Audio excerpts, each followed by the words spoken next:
Soy Sofía. Tengo 23 años. Durante 23 años viví como una sirvienta en mi propia casa. Me levantaba a las 5 cada mañana para fregar suelos, preparar comidas y lavar la ropa, mientras mi hermano Javier dormía hasta el mediodía en su cama tamaño king. Mis padres me dijeron algo que creí durante más de 2 décadas. Algunos niños nacen para ser servidos, otros nacen para servir.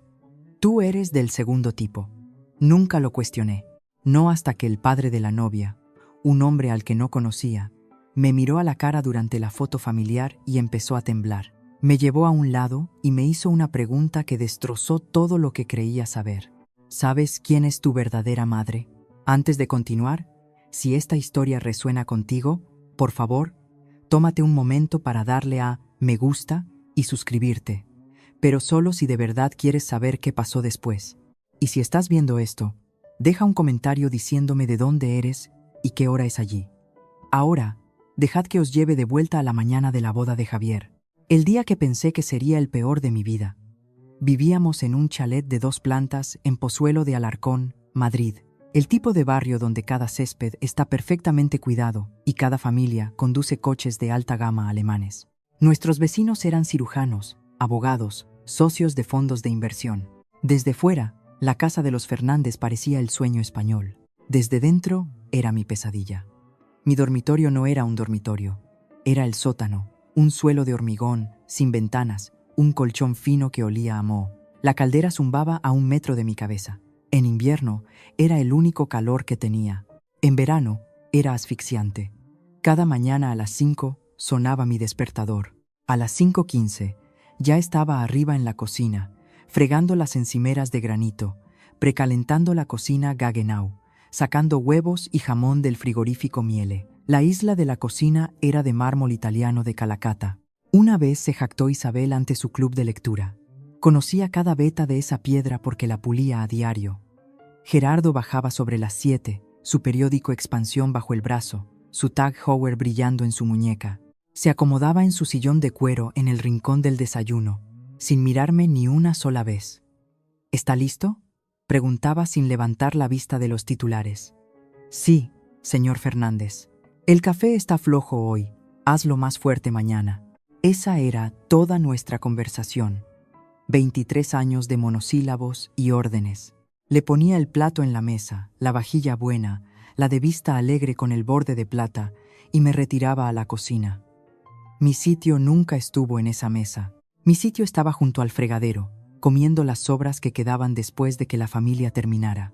Pero lo que más dolía no era el sótano frío ni las tareas interminables. Era la forma en que se referían a mí. La habitación de Javier estaba en la 2ª planta, una esquina con ventanales que daban al jardín. Tenía una Samsung de 65 pulgadas montada en la pared, una PlayStation 5 y un vestidor más grande que todo mi sótano.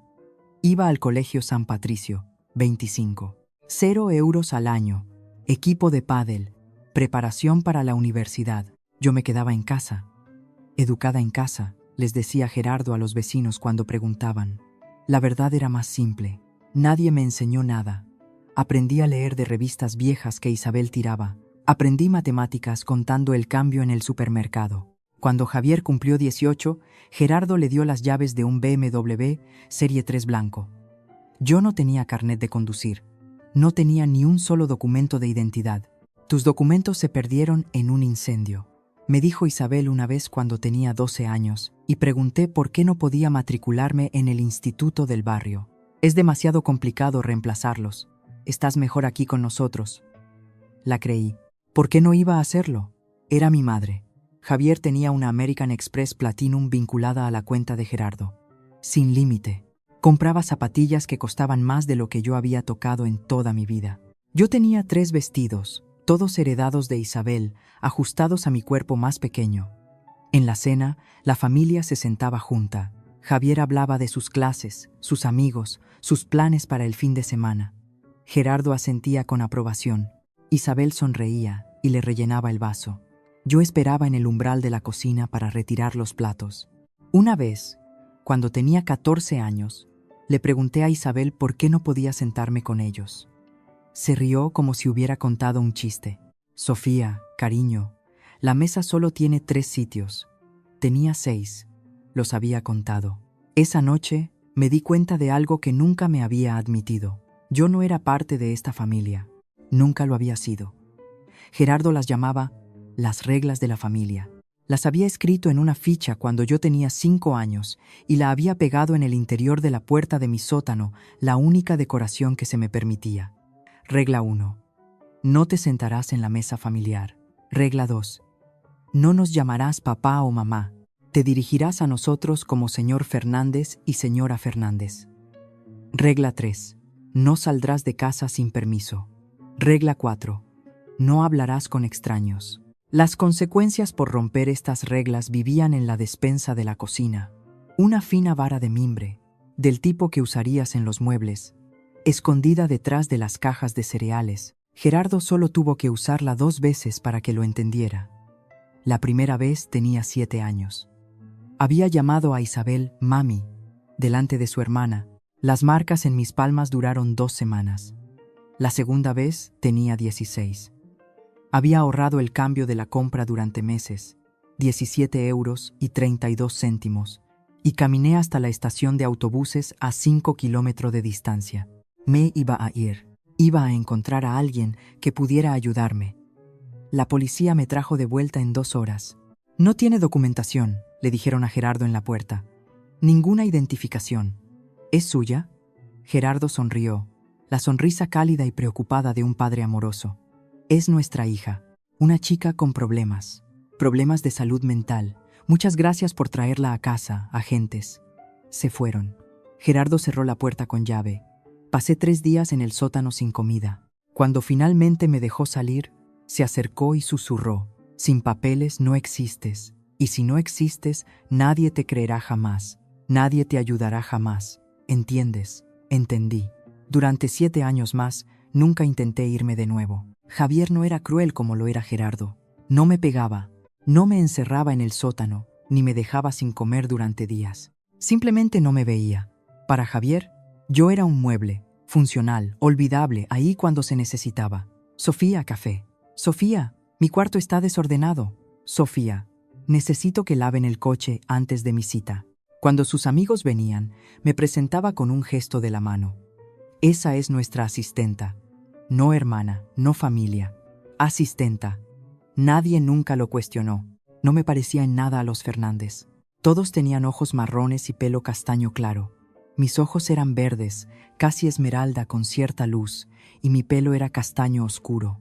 Lo pregunté una vez, hace años. Isabel me abofeteó y me dijo que dejara de hacer preguntas estúpidas. A los 26 años, Javier era guapo, seguro de sí mismo, y trabajaba en una de las mayores inmobiliarias de Madrid. No se había ganado el puesto. El padre de su prometida se lo había conseguido. Victoria Montenegro, rubia, elegante, hija de Ricardo Montenegro, director general de Inmobiliaria Montenegro, con un patrimonio de 47 millones de euros. Javier le había pedido matrimonio hacía 3 meses en Diverexo, en Madrid, con un anillo de diamantes de 2 quilates que había cargado a la tarjeta de Gerardo. Los Fernández estaban eufóricos. Este matrimonio no era solo amor, era una escalera social. Oí a Gerardo hablar con Isabel la noche del compromiso. Ya está. Así es como entramos en su círculo. Ricardo Montenegro podría cambiarlo todo para nosotros. No sabían que Ricardo Montenegro lo cambiaría todo, pero no de la manera que esperaban. La mujer con la que Javier se casaba se convertiría en un instrumento para destruir la vida que los Fernández habían construido. No por ella, sino por su padre. Tenía 15 años cuando finalmente hice la pregunta que había guardado dentro durante años. Isabel estaba en el salón, hojeando un catálogo de Sarah Home, marcando páginas con post-its. Acababa de fregar los suelos y tenía las manos en carne viva por la lejía. Señora Fernández. Ella no levantó la vista. ¿Qué? ¿Por qué soy diferente a Javier? El catálogo bajó. Sus ojos fríos, inexpresivos, del color del agua sucia, se encontraron con los míos. ¿Diferente? ¿Cómo? ¿Por qué él va al colegio? ¿Por qué se sienta en la mesa? ¿Por qué yo tengo que...? ¿Por qué?, me interrumpió, su voz afilada como un cristal roto. Algunos niños nacen para ser amados. Otros niños nacen para ayudar a los demás. Tú eres del segundo tipo, Sofía. Ese es tu propósito. Ese es tu destino. Volvió a su catálogo. La conversación había terminado. Volví al sótano esa noche y me miré en el pequeño espejo roto sobre el lavadero. El único espejo que se me permitía. Mis ojos no se parecían en nada a los suyos. Mi cara no se parecía en nada a la suya. Pero ya no lo cuestioné. Isabel tenía razón. Me dije a mí misma, algunas personas nacen para servir. Yo era una de ellas. Luchar contra ellos solo traería más dolor. Durante 8 años más creí eso. Me levantaba a las 5, fregaba, cocinaba y limpiaba. Y me decía a mí misma que esta era mi vida. Esto era lo que merecía. Luego llegó la boda de Javier y el hombre que me miró a la cara y vio a alguien completamente diferente. Aún no lo sabía, pero en 24 horas, cada mentira que me habían contado comenzaría a desmoronarse. El anuncio de la boda llegó 6 meses antes de la ceremonia. Javier y Victoria se casarían en el Hotel Westin Palace de Madrid. 200 invitados, una orquesta en vivo, una tarta de 5 pisos de una pastelería de lujo en Madrid. Coste total, 200.000 euros, generosamente cubiertos por Ricardo Montenegro. Gerardo prácticamente flotó por la casa durante semanas. Este es el día más importante de nuestras vidas, no paraba de decir. Los Montenegro son de dinero viejo, la aristocracia de Madrid. Tenemos que causar una buena impresión. Isabel se lanzó a la planificación. Coordinó con la madre de Victoria las flores, el catering, la cena de ensayo. Compró un vestido nuevo, de Balenciaga, color champán, 4.000 euros. Supuse que sería una de las damas de honor. Había pasado 6 meses ayudando a preparar, escribiendo las direcciones en las invitaciones, organizando las confirmaciones de asistencia, recogiendo la ropa de la tintorería. Incluso había practicado a caminar con tacones, imaginándome con un vestido lavanda, de pie junto al altar. Luego, 3 semanas antes de la boda, Isabel me sentó en la cocina. «Tenemos que hablar de tu papel», dijo. Mi corazón dio un vuelco. «¿Voy a ir con las damas de honor?». Se rió, no amablemente. «No, Sofía. Ayudarás con el servicio, repartiendo champán, asegurándote de que los invitados tengan lo que necesitan». Las palabras me cayeron como un jarro de agua fría. «¿Quieres que trabaje en la boda?». «No es trabajar, es ayudar». Su sonrisa era fina y ensayada. «Ya sabes cómo eres, cariño. Torpe, jara. Si te pusieras ahí arriba delante de los Montenegro, se preguntarían, ¿qué te pasa? ¿Es eso lo que quieres?». Avergonzar a Javier en su día especial. Negué con la cabeza lentamente, mientras la familiar sensación de entumecimiento se apoderaba de mí. Más tarde esa noche, llegaron las invitaciones de la boda de la imprenta. Letras doradas en relieve, papel de algodón de 600 gramos. Busqué en cada tarjeta. Mi nombre no estaba en la lista de la familia. No estaba en ninguna parte. La cena de ensayo se celebró en el Real Club de la Puerta de Hierro. Manteles blancos, cristalería de cristal, champán que costaba más por botella de lo que yo había visto en un año. Los Montenegro habían reservado toda la terraza con vistas al campo de golf. Llevaba un vestido negro sencillo, un delantal blanco. Isabel había elegido el atuendo ella misma. «Pareces profesional», había dicho, ajustándome el cuello. «Recuerda», sonríe, «no hables a menos que te hablen y mantente invisible». Llevé una bandeja de plata con copas de champán entre la multitud. Primos de los Montenegro, socios comerciales, familias de dinero viejo cuyos nombres reconocía de las páginas de sociedad que Isabel dejaba por ahí. Nadie me miró. Era parte del decorado hasta que Victoria se dio cuenta. Se me acercó cerca de la barra, su pelo rubio recogido en un elegante moño, su anillo de compromiso capturando la luz del atardecer. «Eres la hermana de Javier, ¿verdad, Sofía?». Casi se me cae la bandeja. «Sí, señora. ¿Por qué no estás sentada con la familia?». Antes de que pudiera responder, Isabel se materializó a mi lado, su risa aguda y brillante. «Sofía prefiere ayudar. Es tímida, siempre lo ha sido, más feliz en un segundo plano». Me dio una palmadita en el brazo con el afecto de una mujer posando para las cámaras. Victoria frunció el ceño, pero asintió educadamente y volvió con su prometido. Reanudé mis rondas. Fue entonces cuando me fijé en él. Ricardo Montenegro, el padre de Victoria, de pie cerca de la barandilla con un vaso de whisky, observándome, no de reojo, observándome. Su rostro se había puesto pálido, su mandíbula tensa. Se acercó lentamente.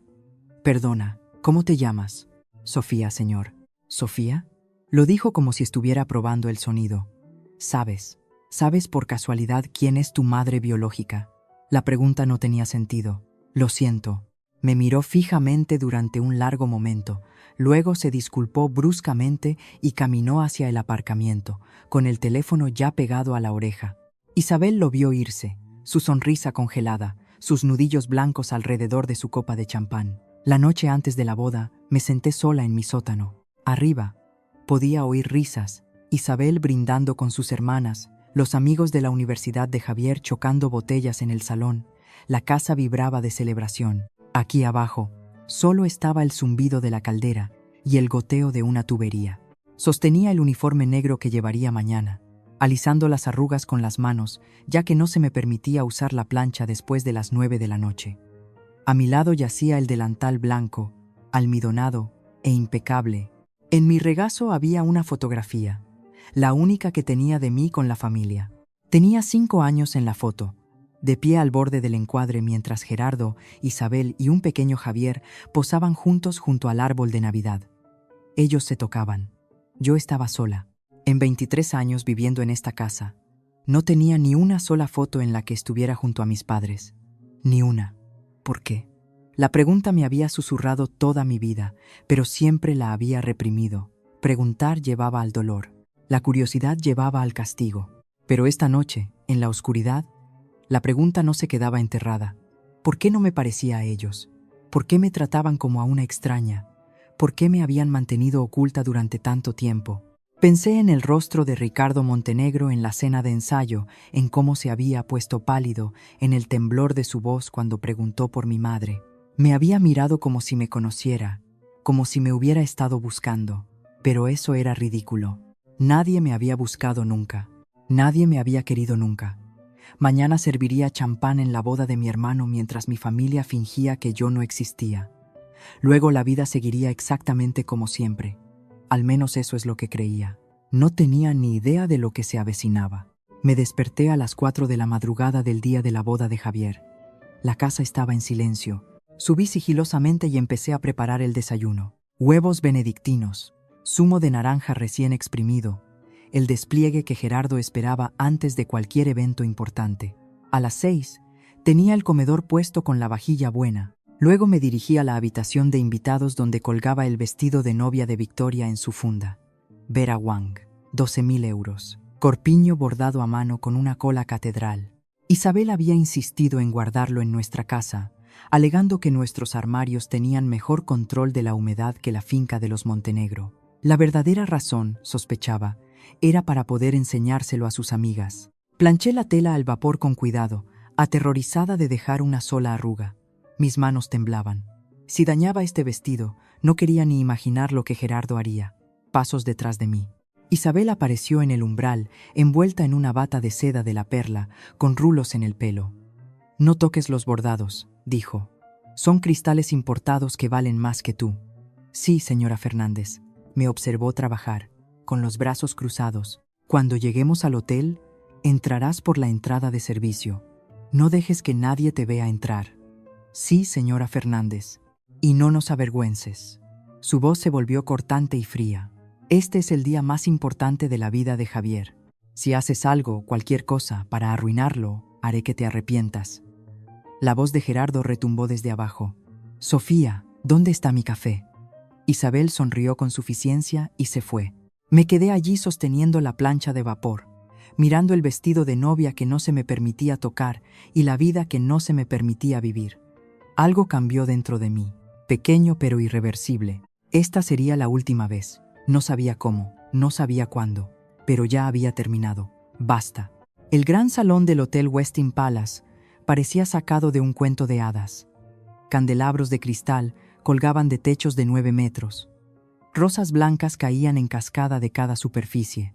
El altar, los centros de mesa, los amplios arcos, 200 sillas doradas, se enfrentaban a una plataforma donde Javier pronto estaría de pie y prometería amor eterno a una mujer cuya fortuna familiar podría comprar todo nuestro barrio. Entré por el muelle de carga. El jefe de catering me entregó una bandeja de plata y señaló hacia el salón.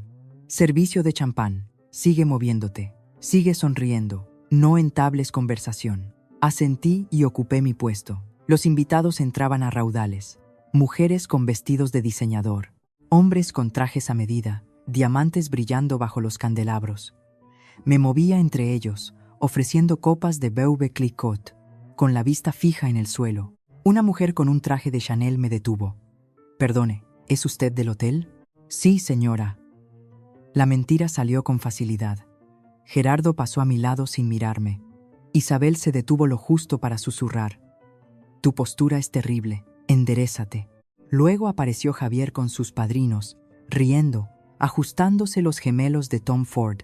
Me vio y me hizo un gesto para que me acercara.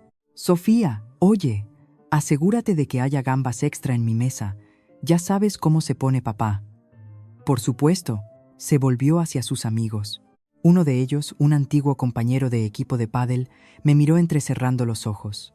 «¿Quién es esa?» «La asistenta», dijo Javier. «Ha trabajado para nosotros desde siempre». Las palabras me atravesaron. Asistenta, no hermana, no familia. Pero no reaccioné. Había aprendido hace mucho tiempo que las reacciones llevaban al castigo. Volví a circular, ofreciendo champán a gente que me miraba como si fuera de cristal. Entonces lo sentí. Alguien observando. Me giré. Al otro lado del salón, Ricardo Montenegro estaba solo, su champán intacto, sus ojos fijos en mi cara. Esta vez no solo miraba. Me estaba estudiando.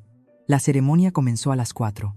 Un cuarteto de cuerda tocó el canon de Pachelbel mientras Victoria flotaba por el pasillo con su vestido de Vera Wang, la cola arrastrándose 5 metros detrás de ella. Javier esperaba en el altar, radiante, con las manos entrelazadas delante de él. Gerardo e Isabel se sentaron en primera fila, secándose los ojos con pañuelos bordados con sus iniciales. Yo estaba de pie al fondo del salón, bandeja en mano, observando a mi familia desde 15 metros de distancia. El oficiante habló de amor, compromiso, el sagrado vínculo del matrimonio. La voz de Javier se quebró cuando dijo sus votos. Los ojos de Victoria brillaron mientras le ponía la alianza de Tiffany en el dedo. Se besaron. La sala estalló en aplausos, y yo me quedé allí, invisible, sosteniendo un champán que no se me permitía beber. Por un momento, me permití imaginar una vida diferente. Una en la que me sentaba en esa primera fila junto a Isabel. Una en la que llevaba un vestido lavanda y sostenía un ramo de rosas. Una en la que Javier me presentaba a su novia como mi hermana Sofía en lugar de nuestra asistenta. Pero esa vida no existía, quizás nunca había existido. La multitud se levantó para la salida. Javier y Victoria recorrieron el pasillo del brazo, bañados en pétalos de rosa. Al pasar, Isabel me miró a los ojos. Su expresión no era cálida, no era de orgullo, era una advertencia. «No olvides tu lugar». Bajé la mirada. En algún lugar de la multitud sentí de nuevo esa presencia observadora. Ricardo Montenegro, de pie cerca del fondo, no había aplaudido ni una vez. No me había quitado los ojos de encima durante toda la ceremonia. No entendía por qué, pero una extraña sensación se apoderó de mi pecho, algo que no había sentido en años. Esperanza. Y no sabía qué hacer con ella. Si has llegado hasta aquí, creo que entiendes por qué estoy contando esta historia. Puede que sepas lo que se siente al estar dentro de tu propia familia y aún así ser tratado como un extraño. Servir a personas que se niegan a reconocer que existes. Déjame preguntarte algo. ¿Alguna vez has tenido que servir a alguien que ni siquiera admitía que eras parte de su familia? Si es así, quiero saberlo. Deja un comentario. Hazme saber que no estoy sola. Y si esta historia te está tocando de cerca, por favor, dale a me gusta y suscríbete, porque lo que pasó a continuación cambió todo lo que creía saber sobre mí misma. Vuelvo enseguida. La recepción comenzó con brindis de champán y una banda de jazz de 12 metrohúsicos. Trabajé en la mesa de la familia Montenegro, rellenando vasos de agua, retirando platos de aperitivos. La madre de Victoria me sonrió educadamente. Sus tíos y tías charlaban entre ellos sobre casas de veraneo en Sotogrande. Ricardo Montenegro estaba sentado a la cabeza de la mesa, apenas probando su comida. Cada vez que me acercaba, sentía su mirada. No era incómoda exactamente, ni depredadora ni fría. Era otra cosa, algo que no podía nombrar. Cuando me incliné para retirar su plato de ensalada, su mano se disparó y me agarró la muñeca, suave pero firmemente. «Lo siento», dijo, su voz baja. «Necesito preguntarte algo». «Por supuesto, señor». «¿Tu nombre es Sofía?» «Sí». «¿Sofía Fernández?» «Sí, señor». Soltó mi muñeca. Su mano temblaba. «¿Sabes quién es tu madre? ¿Tu verdadera madre?» La pregunta de nuevo. La misma de la cena de ensayo. «Vivo con el señor y la señora Fernández», dije con cuidado. «Me han criado desde que era un bebé». El rostro de Ricardo cambió. Algo se rompió tras sus ojos. Dolor o quizás reconocimiento. «Disculpe», susurró y se levantó bruscamente de la mesa. Lo vi caminar hacia las puertas de la terraza, sacando su teléfono. A través del cristal pude verlo pasear, hablando intensamente con alguien al otro lado. Victoria se dio cuenta. «¿Está bien mi padre?» No supe qué responder. En la mesa familiar, Isabel observaba la escena. Su copa de champán se detuvo a medio camino de sus labios. Se inclinó hacia Gerardo y le susurró algo. Él se giró, me encontró con la mirada, y su expresión se endureció hasta convertirse en algo que reconocí. Miedo. Nunca había visto a Gerardo Fernández tener miedo de nada hasta ahora. El fotógrafo dio una palmada y pidió las fotos de familia. «Familias de los novios, por favor, reúnanse junto al arco floral». Los Montenegro se reunieron primero. Ricardo, su esposa Leonor, el hermano de Victoria y su esposa, un grupo de parientes elegantes con colores pastel coordinados. Luego los Fernández. Gerardo se enderezó la corbata. Isabel se alisó su traje de Carolina Herrera. Javier rodeó la cintura de Victoria con un brazo. Yo me quedé atrás, bandeja en mano. El fotógrafo examinó el grupo y luego me señaló. «¿Y ella? ¿Es de la familia?» Silencio. La sonrisa de Gerardo se tensó. Isabel miró al suelo. Javier no dijo nada. Entonces la voz de Ricardo Montenegro cortó el incómodo silencio. «Sí, es de la familia. Sofía, por favor, ven y ponte a mi lado». Me quedé helada. «Señor, ¿me has oído?» Su voz era tranquila pero firme. «Ven aquí». Dejé mi bandeja. Sentía las piernas como si fueran de otra persona. Mientras caminaba hacia el grupo, la cara de Gerardo se enrojeció. No podía oponerse. No a Ricardo Montenegro, no al hombre que pagaba por toda esta boda. Pero podía ver su mandíbula trabajando. La furia apenas contenida. Ricardo puso su mano en mi hombro. Su palma era cálida, tranquilizadora. «Justo aquí», dijo suavemente. «Aquí es donde perteneces». El fotógrafo ajustó su lente. «¿Todos listos?» Grandes sonrisas. El flash se disparó. Ricardo me mantuvo cerca mientras el fotógrafo le mostraba la vista previa en la pantalla de la cámara. Observé su rostro mientras ampliaba la imagen, específicamente sobre mí. Sus ojos se humedecieron. «Esos ojos», murmuró casi para sí mismo. «Esa barbilla. Dios mío». Sacó su teléfono de nuevo y se alejó, marcando. Solo escuché fragmentos. «Es ella, estoy seguro. Consigue el archivo. El caso sin resolver de la Policía Nacional de 2003. Y prepara un kit de ADN para esta noche». Mi corazón se detuvo. ¿Qué acaba de decir? En el momento en que el fotógrafo se fue, la mano de Gerardo se aferró a mi brazo. «Afuera, ahora». Me arrastró por un pasillo de servicio, pasando la cocina, a un pasillo estrecho donde se apilaban cajas de champán contra la pared. El ruido de la recepción se desvaneció a un zumbido lejano. «¿Qué le has dicho?» «Deces». «¿Deces cuánta?» La cara de Gerardo estaba a centímetros de la mía, su aliento caliente con whisky. «Nada, lo juro, no lo he hecho». «No me mientas». Su agarre se hizo más fuerte hasta que me quejé. «¿Por qué Montenegro preguntaba por tu madre?» «No lo sé. Solo preguntó y le dije que vivía con ustedes». Gerardo me empujó contra la pared. Las cajas traquetearon. «Escúchame con atención». Su voz se redujo a un siseo. «Si dices algo, cualquier cosa, a cualquiera sobre nuestra familia, te echaré a la calle. Sin dinero, sin ropa, sin nada. Estarás sin hogar en una semana, ¿entiendes?» Isabel apareció al final del pasillo, sus tacones resonando contra el hormigón. «¿Qué está pasando?» Montenegro sigue haciendo preguntas sobre ella. Gerardo señaló hacia mí con la cabeza. «Algo va mal». Los ojos de Isabel se entrecerraron. Se acercó lentamente, su vestido color champán rozando el suelo. «Sofía». Su voz era de hielo. «Después de la recepción, te quedas a limpiar. No hables con nadie, y lo que sea que el señor Montenegro quiera discutir, no le digas nada. Somos tu familia, te salvamos. Sin nosotros, estarías muerta en una cuneta en alguna parte. Sonrió, esa sonrisa pública y ensayada. Ahora vuelve al trabajo, y si nos vuelves a avergonzar, te prometo que te arrepentirás. Me dejaron allí, temblando, sola entre las cajas de champán. Las palabras de Gerardo resonaban en mi cabeza. Sin papeles no existes. Pero Ricardo Montenegro pensaba que sí existía.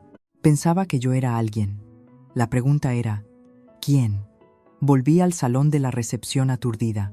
La banda de jazz había empezado y las parejas se balanceaban en la pista de baile. Javier y Victoria en el centro, sus frentes juntas, la imagen de la felicidad de los recién casados. Gerardo e Isabel estaban sentados en la mesa familiar, riendo con los invitados, desempeñando sus papeles de padres devotos. Cogí mi bandeja y reanudé la circulación. Pero mis manos no dejaban de temblar. Gerardo tenía razón. Sin documentos, sin prueba de identidad, yo no era nadie. Si intentaba irme, la policía me detendría en cuestión de días. Una vagabunda sin nombre, sin historia, sin nadie que la reclamara. Esta era mi vida. Siempre lo había sido. Siempre lo sería. Me deslicé hacia el borde del salón, hacia la salida. Quizás podría simplemente escabullirme, desaparecer en la noche, caminar hasta que mis piernas no pudieran más y dejar que pasara lo que tuviera que pasar. ¿Qué más daba? Nadie me echaría de menos. Nadie se daría cuenta de que me había ido. Sofía. Me giré. Ricardo Montenegro estaba detrás de mí, su rostro grabado con algo que no reconocí. ¿Preocupación? ¿Dolor? ¿Puedo hablar contigo en privado? Solo un momento. Miré hacia la mesa familiar. Isabel nos observaba, su sonrisa congelada. No creo que deba. Por favor, su voz se quebró. Es importante. He estado buscando a alguien durante mucho tiempo. Metió la mano en el bolsillo de su chaqueta y sacó una fotografía. Era vieja, descolorida, suave en los bordes, como si hubiera sido manoseada innumerables veces durante muchos años. Una mujer joven sosteniendo a un bebé, pelo castaño oscuro, ojos verdes, ojos exactamente como los míos. ¿Reconoces a alguien en esta foto?, preguntó Ricardo en voz baja. Se me hizo un nudo en la garganta. Yo no sé quién es, pero algo en lo más profundo de mí se agitó, algo que se sentía como un recuerdo. Ricardo me llevó a la terraza con vistas a los jardines del hotel. El aire de la noche era fresco. Dentro la recepción continuaba, el tintineo de las copas, estallidos de risa, la banda comenzando un clásico de jazz. Aquí fuera, solo se oía el lejano zumbido del tráfico y el martilleo de mi propio corazón. Ricardo me tendió la fotografía de nuevo. Bajo la suave luz del salón pude verla más claramente. La mujer era joven, de 20 y tantos años quizás, con una sonrisa cansada pero radiante. El bebé en sus brazos estaba envuelto en una manta rosa, con los ojos cerrados, increíblemente pequeño. Esta es mi hermana Margarita, dijo Ricardo, y la bebé es su hija, Sofía Ashford Montenegro. Lo miré fijamente. No entiendo. Hace 23 años, la bebé de Margarita fue secuestrada del Hospital Universitario La Paz, raptada de la guardería en mitad de la noche. Su voz flaqueó. Mi hermana pasó 5 años buscándola. Contrató investigadores, trabajó con la Policía Nacional. Nunca dejó de creer que su hija estaba viva. Tragó saliva. Murió cuando la bebé habría tenido 5 años. Insuficiencia cardíaca, pero el médico dijo que fue de pena. Simplemente se rindió. Lo siento mucho. Mi voz salió como un susurro. Pero no veo qué tiene que ver esto conmigo. Ricardo se volvió para mirarme de frente. Sofía. El nombre de la bebé era Sofía. Tenía los ojos verdes, algo raro en nuestra familia, pero Margarita también los tenía. Señaló mi cara. Esa nariz, esa barbilla, la forma de tu boca, es idéntico. Di un paso atrás. Señor Montenegro, creo que está confundido. He estado buscando durante 23 años. Las lágrimas corrían por sus mejillas, y cuando te vi en la cena de ensayo, lo supe. Metió la mano en su otro bolsillo y sacó un pequeño recipiente de plástico. Por favor, déjame tomar una muestra de ADN. Si me equivoco, no volveré a molestarte. Pero si tengo razón, se contuvo. Si tengo razón, Entonces la gente en ese salón no es tu familia, son las personas que te robaron. Las palabras quedaron suspendidas en el aire como humo. Te robaron. Durante 23 años me habían dicho que no valía nada. Nacida para servir, afortunada de tener un techo sobre mi cabeza. Y ahora este hombre, este extraño, me decía que podría haber sido robada, que las personas que me criaron podrían ser criminales, que podría tener una familia que realmente me quisiera. Era demasiado, demasiado imposible. No puedo, dije, retrocediendo. No puedo hacer esto. Sofía, por favor. La voz de Ricardo era suave pero urgente. Tengo un laboratorio esperando, certificado por el Instituto Nacional de Toxicología, el estándar de oro para las pruebas de ADN. Resultados en 72 horas, incluso si la prueba coincide. Si coincide, eres la hija de Margarita. Eres mi sobrina. Tragó saliva. Y eres la heredera legal del fideicomiso que ella estableció antes de morir. Me detuve. ¿Qué fideicomiso? Margarita nunca perdió la esperanza de que encontraran a su hija. Creó un fondo fiduciario a tu nombre, a nombre de Sofía Ashford Montenegro, que se liberaría si alguna vez te recuperaban. Ha estado creciendo durante 23 años. ¿Cuánto?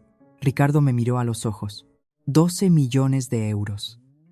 La terraza se inclinó bajo mis pies. Pero esto no es por el dinero, dijo rápidamente. Es por la verdad, es por la justicia, y es por darle paz a mi hermana. Saber por fin qué le pasó a su hija. Dentro, la banda cambió a una balada lenta. Podía ver a Isabel a través de las puertas de cristal, escudriñando la sala, buscándome, buscando su propiedad. Pensé en el sótano, las reglas, la vara en la despensa. 23 años de que me dijeran que no era nada. Y luego pensé en Margarita Montenegro muriendo de pena, sin saber nunca qué le pasó a su bebé. Miré a Ricardo a los ojos. ¿Qué tengo que hacer? Abrió el kit de ADN. Solo abre la boca. Las siguientes 72 horas fueron las más largas de mi vida. Volví a mi rutina, levantándome a las 5, fregando, cocinando, limpiando. Pero ahora todo se sentía diferente. Cada vez que Gerardo ladraba una orden, le miraba a la cara y me preguntaba, ¿me compraste? Cada vez que Isabel criticaba mi trabajo, oía la voz de Ricardo, la gente que te robó. Ellos notaron el cambio. ¿Qué te pasa?, exigió Isabel la segunda mañana. Había dejado el café reposar demasiado tiempo y se había amargado. Nada, señora Fernández. Solo estoy cansada. Siempre estás cansada. Vertió el café por el fregadero. Haz otra cafetera, y esta vez presta atención. Hice otra cafetera, lavé los platos. Dobla la ropa.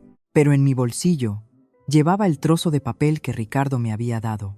Su número de móvil personal escrito en tinta azul. Javier y Victoria se habían ido de luna de miel a las Maldivas. La casa se sentía más silenciosa sin él, pero no menos opresiva. La tercera noche, yacía despierta en el sótano, mirando el techo de hormigón, contando las horas. Entonces mi teléfono vibró. El viejo Nokia, el único dispositivo que poseía, comprado con el cambio ahorrado de la compra, brilló con un mensaje de texto de un número desconocido. Resultados listos. ¿Podemos vernos mañana? 10. Café en la calle Mayor. RM. Mi corazón se detuvo y luego volvió a latir, acelerado. Respondí. Allí estaré. A la mañana siguiente, le dije a Isabel que necesitaba comprar productos de limpieza. Apenas levantó la vista de su revista. Vuelve antes del mediodía. Vienen invitados a comer. Sí, señora Fernández. Salí por la puerta y seguí caminando, hacia la verdad, hacia la respuesta a cada pregunta que había tenido demasiado miedo de hacer. El café era un pequeño local en la calle Mayor. Ladrillo visto, muebles desiguales, el olor a espresso recién hecho. Ricardo ya estaba allí cuando llegué, sentado en una mesa de esquina con un sobre manila delante de él. Tenía los ojos rojos, como si no hubiera dormido. Sofía se levantó cuando me acerqué. Gracias por venir. ¿Qué dicen los resultados? No respondió de inmediato. En su lugar, deslizó el sobre por la mesa. Lo abrí con dedos temblorosos. El documento dentro estaba cubierto de números y lenguaje técnico. Alelos, loci, cálculos de probabilidad, pero una sección estaba resaltada en amarillo. Índice de paternidad, combinado 99,997%. Conclusión. El individuo analizado, Sofía Fernández, es la hija biológica de Margarita Leonor Montenegro, fallecida. Lo leí 3 veces, 4 veces. Las palabras no cambiaban. Eres mi sobrina, dijo Ricardo en voz baja. Eres la hija de Margarita. Eres Sofía Ashford Montenegro. La habitación dio vueltas. Me agarré al borde de la mesa. Esto es real. Es real. Ya he contactado con la Policía Nacional. El caso sin resolver de 2003 se está reabriendo. Extendió la mano sobre la mesa y la puso sobre la mía. Gerardo e Isabel Fernández serán investigados. Si te adquirieron por medios ilegales, si te compraron a traficantes, serán procesados. ¿Procesados? La palabra sonaba extraña. Cargos penales, trata de seres humanos, falsedad documental, desamparo de menores. La voz de Ricardo se endureció. Podrían enfrentarse a 15 o 20 años. Me recliné en mi silla, con el informe de ADN apretado contra mi pecho. 23 años. 23 años de sótano y palizas, y de que me dijeran que había nacido para servir. Y nada de eso era verdad. No era inútil, no era no deseada. Tenía una familia de verdad. Una madre que me había querido tanto que murió de pena cuando me perdió. Y ahora, por fin, la verdad salía a la luz. Quiero hacer una pausa aquí por un momento porque aquí es donde todo cambió. Durante 23 años creí que no era nada, que no merecía nada. Y en 72 horas, una prueba de ADN destruyó esa mentira por completo. Pero ahora tenía que tomar una decisión. Podía irme en silencio, empezar de nuevo en otro lugar y no mirar atrás. O podía dejar que la verdad saliera a la luz. Dejar que Gerardo e Isabel se enfrentaran a lo que habían hecho. ¿Qué harías tú? Dímelo en los comentarios. Quiero saberlo. Y si sigues conmigo, suscríbete, porque el enfrentamiento final se acerca y va a cambiarlo todo. Una semana después, la trampa estaba lista. Ricardo había invitado a la familia Fernández a su finca en La Moraleja, una mansión de 12 habitaciones en 2 hectáreas con puertas de piedra y un camino de entrada circular bordeado de setos. La razón oficial era discutir oportunidades de negocio para Javier. Gerardo había estado eufórico cuando llegó la invitación. Ya está, había pregonado en la cena. Ricardo Montenegro quiere meterme en su círculo íntimo. Sabía que este matrimonio daría sus frutos. Isabel había pasado 3 días eligiendo su atuendo. Un traje de pantalón azul pálido de Armani, pendientes de perlas, el pelo recién teñido. Javier y Victoria volvían antes de las Maldivas, específicamente para la reunión. Nadie sospechaba nada. Me dijeron que fuera, por supuesto, para ayudar a servir los refrescos, dijo Isabel como si fuera obvio. No discutí. Cuando llegamos a la finca de los Montenegro, Gerardo soltó un silbido bajo. Esto debe valer 30 millones. Fácil. ¿Más? Murmuró Isabel, sus ojos brillando. Nos hicieron pasar al salón principal, un espacio cavernoso con techos de 6 metros, pinturas al óleo en marcos dorados, muebles que parecían de museo. Ricardo nos saludó calurosamente, estrechando la mano de Gerardo, besando la mejilla de Isabel. Poneos cómodos. Javier y Victoria deberían llegar en cualquier momento. Me quedé cerca de la puerta, observando. Gerardo no se dio cuenta de las otras personas en la casa. El hombre del traje gris que esperaba en la habitación contigua. La mujer con la carpeta manila en su regazo. Pero yo sí. Ricardo me miró y asintió casi imperceptiblemente. Los agentes de la Policía Nacional estaban en posición. La evidencia estaba lista. Y Gerardo e Isabel Fernández habían caminado directamente hacia el ajuste de cuentas que habían pasado 23 años evitando. Una asistenta trajo un servicio de té, porcelana de Limoges que valía más que el coche de la familia Fernández. Isabel aceptó su taza con una gracia exagerada, cruzando las piernas por el tobillo como había visto en películas antiguas. «Esta es una casa preciosa, Ricardo», dijo. «Simplemente impresionante. Gracias». Ricardo se acomodó en su sillón, su expresión agradable pero ilegible. «Quería discutir algo con vosotros antes de que llegue Javier. Algo sobre Sofía». La taza de Gerardo traqueteó contra el platillo. «¿Sofía?» «Sí», Ricardo señaló hacia donde yo estaba, cerca de la puerta. «Ha sido parte de vuestra familia durante bastante tiempo, ¿no es así?» «Desde que era un bebé», dijo Isabel rápidamente. «La adoptamos cuando solo tenía unos meses. Le dimos todo. Un hogar, comida, educación. Hemos sido muy buenos con ella. ¿Adoptada? Ricardo asintió lentamente. Eso es interesante porque hice que mis abogados revisaran los registros del ayuntamiento. No hay ningún expediente de adopción a nombre de Sofía Fernández. Silencio. Gerardo dejó su taza de té. Los registros deben estar incompletos. Ya sabes cómo son las administraciones. Las cosas se pierden. También lo comprobé en el registro civil de toda la Comunidad de Madrid, continuó Ricardo, su voz todavía tranquila.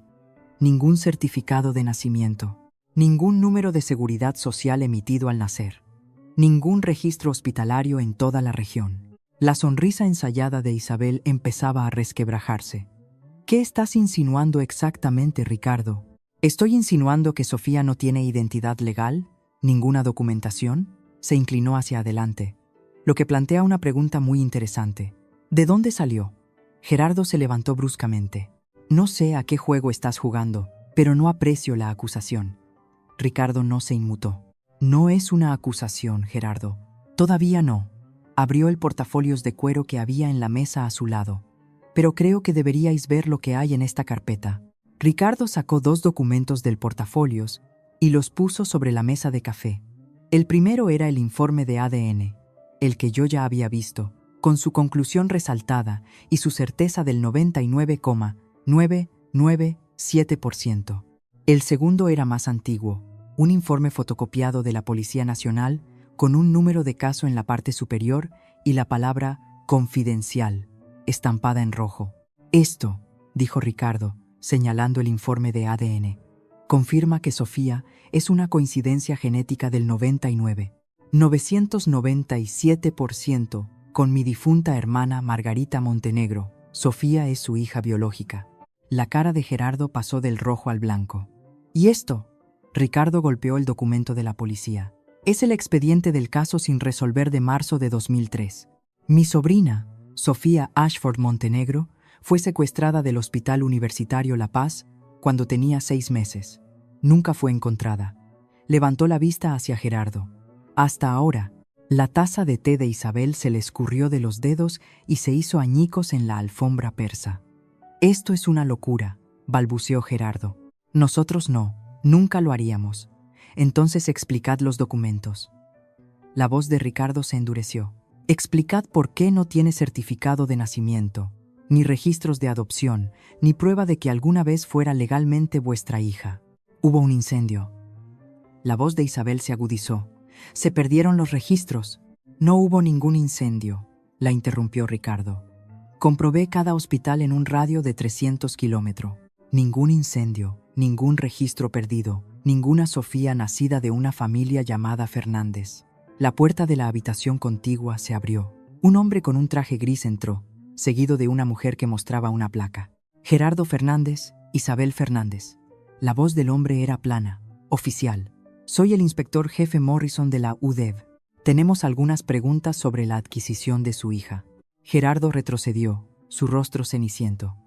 Isabel empezó a llorar, y yo me quedé allí, viendo cómo los muros finalmente se cerraban sobre las personas que se habían llamado a sí mismos mis padres. Lo que sucedió a continuación fue rápido. El inspector jefe Morrison presentó una orden judicial. Su compañera, la inspectora Chen, comenzó a leer los derechos del detenido. Gerardo Fernández, Isabel Fernández, están detenidos por presunta trata de seres humanos, falsedad documental y desamparo de menores. Tienen derecho a guardar silencio. Cualquier cosa que digan podrá y será utilizada en su contra en un tribunal de justicia. Gerardo intentó correr. Dio 3 pasos antes de que el inspector Morrison lo agarrara del brazo y lo inmovilizara contra la pared. El hombre que me había aterrorizado durante 23 años, que me había dejado sin comer, me había pegado, me había dicho que no era nada. Gimió como un niño mientras las esposas se cerraban alrededor de sus muñecas. Isabel se derrumbó en el sofá, el rímel corriendo por sus mejillas. «Sofía», gimió. «Sofía, por favor, diles que es un error. Somos tu familia. Te criamos». La miré, a la mujer que me había abofeteado por hacer preguntas, que me había encerrado en el sótano, que me había dicho que había nacido para servir. «Me criasteis como a una sirvienta», dije. Mi voz era tranquila, firme. «Nunca me tratasteis como a una familia. Ni una sola vez. Te lo dimos todo. Me disteis un colchón en un suelo de hormigón. Di un paso más cerca. Me quitasteis mi identidad. Me quitasteis mi infancia. Me quitasteis a mi madre. El rostro de Isabel se descompuso. No lo sabíamos. Pensábamos. ¿Sabías exactamente lo que estábamos haciendo, Isabel? La interrumpió la voz de Gerardo, de repente viciosa, incluso con las esposas puestas. No finjas lo contrario. En ese momento, la puerta principal se abrió. Javier y Victoria entraron, recién llegados de las Maldivas, bronceados y sonrientes, hasta que vieron a los agentes de la Policía Nacional y a sus padres esposados. La sonrisa de Victoria se desvaneció. ¿Qué demonios está pasando? Los cargos penales se presentaron en el plazo de un mes. Gerardo e Isabel Fernández fueron acusados de 3 delitos cada uno. Trata de seres humanos según el Código Penal, falsedad documental y desamparo de menores. La investigación reveló que me habían comprado a una red de adopción clandestina en 2003 por 15.000 euros. En efectivo, sin rastro. La red había sido desmantelada años atrás, pero la policía había guardado los registros. Mi nombre aparecía en un libro de contabilidad, listado entre un precio de compra y una fecha de entrega, como si fuera mercancía. El juicio duró 4 meses. Testifiqué 2 veces. Gerardo mantuvo su inocencia hasta el final, afirmando que le habían dicho que yo era huérfana, que simplemente me había dado una vida mejor. El jurado no le creyó. Isabel se volvió contra él durante su testimonio, afirmando que había sido coaccionada, que Gerardo la había amenazado, que siempre había querido tratarme mejor, pero no pudo. El jurado tampoco la creyó. Sentencia final. Gerardo recibió 18 años en una prisión estatal. Isabel recibió 12. Sus bienes fueron congelados a la espera de procedimientos civiles. El chalet en Pozuelo de Alarcón, el que tenía el frigorífico Miele y el mármol de Calacata y el sótano donde había dormido durante 23 años, fue embargado para cubrir las costas legales y una posible indemnización. El mundo de Javier también se derrumbó. Ricardo Montenegro retiró todo su apoyo financiero el día de la detención.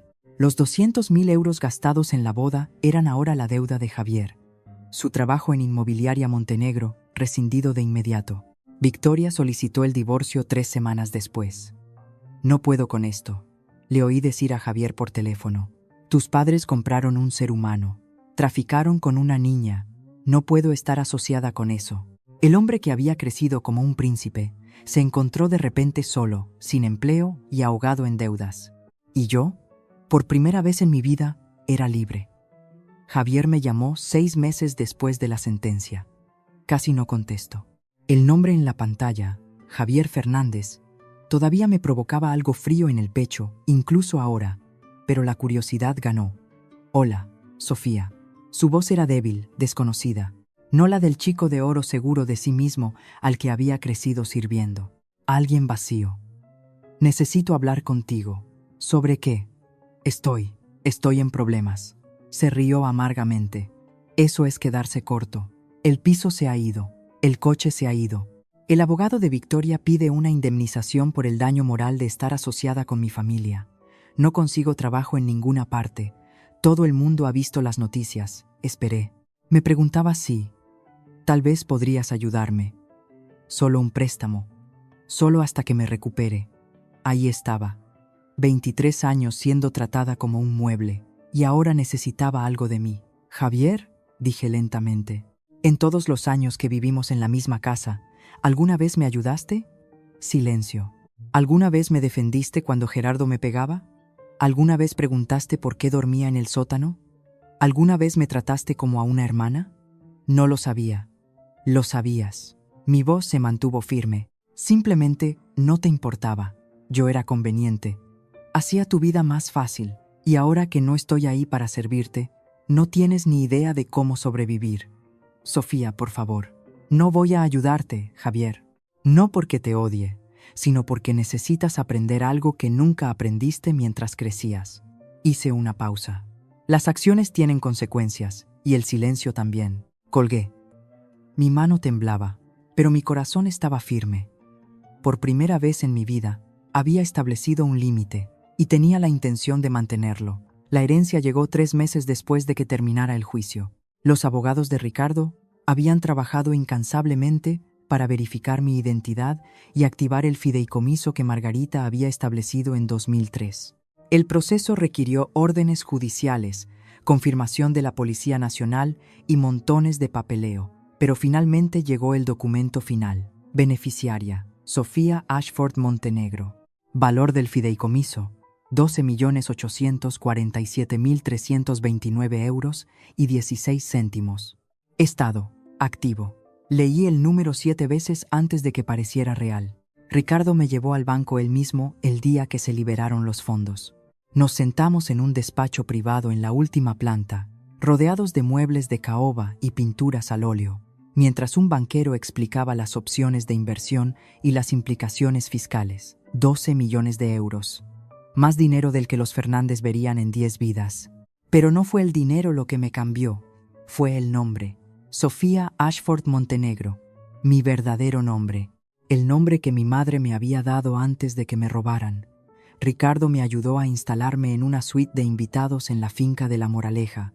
Tenía mi propia habitación con ventanas que daban a un jardín de rosas, una cama king size con sábanas de algodón egipcio y un baño más grande que mi antiguo sótano.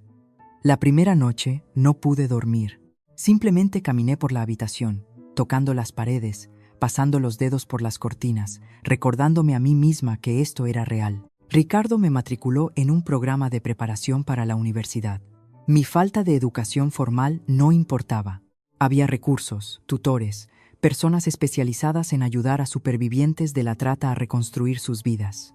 Un año después, recibí mi carta de aceptación. Universidad Complutense de Madrid. Beca completa a través de un programa para supervivientes de la trata de personas. Sostuve la carta en mis manos y lloré durante 1 hora. Luego encontré algo más en los archivos de la finca. Una nota escrita a mano de mi madre, Margarita, fechada en 2003, el año en que me secuestraron. Visité a Gerardo y a Isabel una vez. Fue 8 meses después de su sentencia. No les debía nada. Ricardo y mi terapeuta dijeron que no debería ir, pero necesitaba cerrar el círculo. Necesitaba mirarlos a los ojos y decir lo que había llevado dentro durante 23 años. El centro penitenciario estaba en la provincia de Segovia. Hormigón gris, alambre de espino, luces fluorescentes que hacían que todos parecieran enfermos. A Gerardo lo escoltaron primero, vistiendo un mono naranja que le quedaba holgado. Había perdido peso. Su Tag Heuer ya no estaba. Su muñeca estaba desnuda. Isabel fue la siguiente. No más Carolina Herrera, no más perlas, solo ropa de prisión y un rostro que había envejecido 10 años en 8 meses. Se sentaron frente a mí en una mesa de metal. «¿Has venido?», susurró Isabel. Sus ojos se llenaron de lágrimas. «Recé para que vinieras». «No estoy aquí para una reconciliación», dije. «Estoy aquí porque tengo algo que decir». Gerardo me fulminó con la mirada. Incluso ahora, roto y encarcelado, ese familiar desprecio parpadeaba en sus ojos. «Entonces dilo». Lo miré a los ojos.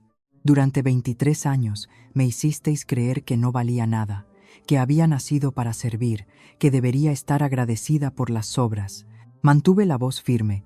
«Pero estabais equivocados. Yo no nací para servir. Fui robada, y lo sabíais». Isabel sollozó.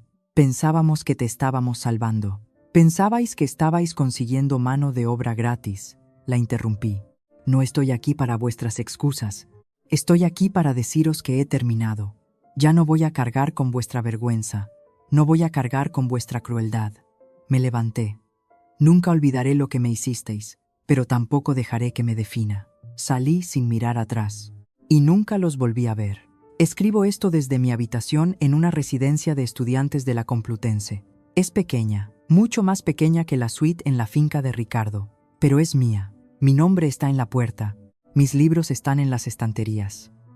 Mi carta de aceptación está enmarcada sobre mi escritorio. Algunas mañanas, todavía me despierto a las 5 por costumbre, pero ahora, en lugar de fregar suelos, me hago un café y leo mis libros de texto de psicología. Estoy estudiando para ser terapeuta, específicamente para trabajar con supervivientes de la trata y el abuso familiar. Quiero ayudar a personas como yo a encontrar su camino para salir de la oscuridad. En mi mesilla de noche, junto a mi despertador, guardo 2 cosas. La primera es mi nuevo certificado de nacimiento. Sofía Ashford Montenegro, nacida el 3 de marzo de 2003 en el Hospital Universitario La Paz, Madrid. Madre, Margarita Leonor Montenegro. La segunda es la carta que Ricardo encontró en los archivos de Margarita, la que me escribió la semana que me secuestraron, antes de saber que me habían robado. Mi querida Sofía, si estás leyendo esto algún día, quiero que sepas que fuiste el mayor regalo que he recibido. Desde el momento en que naciste, supe que estabas destinada a cosas extraordinarias. No importa lo que pase, no importa a dónde te lleve la vida, recuerda, eres amada, eres deseada, eres suficiente. La leo cada mañana. 23 años. Creí que no era nada, que había nacido para servir, que no merecía un sitio en la mesa. Ahora sé la verdad. Nací para ser amada. Y voy a pasar el resto de mi vida asegurándome de que otros también sepan que lo fueron. Gracias por quedarte con Sofía hasta el final.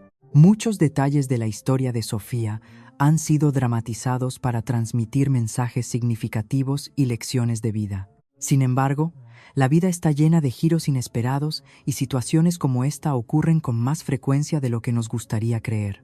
Cada año, miles de casos de niños desaparecidos quedan sin resolver. Cada día, alguien ahí fuera es tratado como menos que humano por las personas que más deberían quererle. Si esta historia te ha conmovido, por favor, dale a me gusta y suscríbete. Y si conoces a alguien que necesite oír que merece algo mejor, compártela. Más historias sobre fuerza, verdad y la recuperación de tu propio valor te esperan en la descripción de abajo. Gracias por tu atención.